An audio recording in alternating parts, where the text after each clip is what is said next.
તો આવા મસ્ત મજાના પોચા પોચા રૂ જેવા સેટ ઢોસા હોય અને એની સાથે મળી જાય ઓરેકાઈનો સંભાર એટલે વાલનો સંભાર, ખાવાની મજા જ આવે. તો હાલો બનાવી નાખીએ.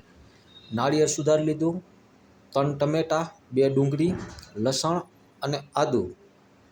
કંઈ કરવાનું નથી.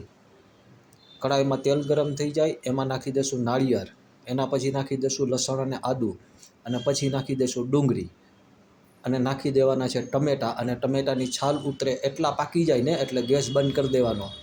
છાલ ઉતારી મિક્સરમાં ધાણા જીરું, મરચું, હળદર અને મીઠું નાખીને આ ટાઈપની ગ્રેવી બનાવી લેશું.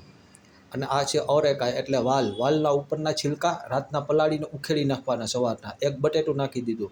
કુકરમાં તેલ ગરમ થઈ ગયું, એમાં નાખી દીધી રાઈ, હિંગ અને નાખી દીધા આપણા વાલ અને બટેટું. બસ થોડી વાર માટે થઈને એને ચડવા દેશું. એના પછી નાખી દેશું ગ્રેવી અને એટલું પાણી નાખી દેશું આપણે, અને ઢાંકણું બંધ કરીને 1 સીટી મારી લેશું.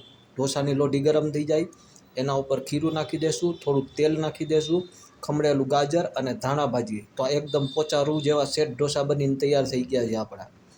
અને જો આ આપણો ઓરેકાઈનો સંભાર બી બની ગયો છે. અને સાદાઈ બનાવ્યો છે હો, ઘી પૂરી ઢોસા, કહેતા નહીં. તો હાલો ઓરેકાઈનો સંભાર, ઘી પૂરી ઢોસા અને સેટ ઢોસા ખાવા.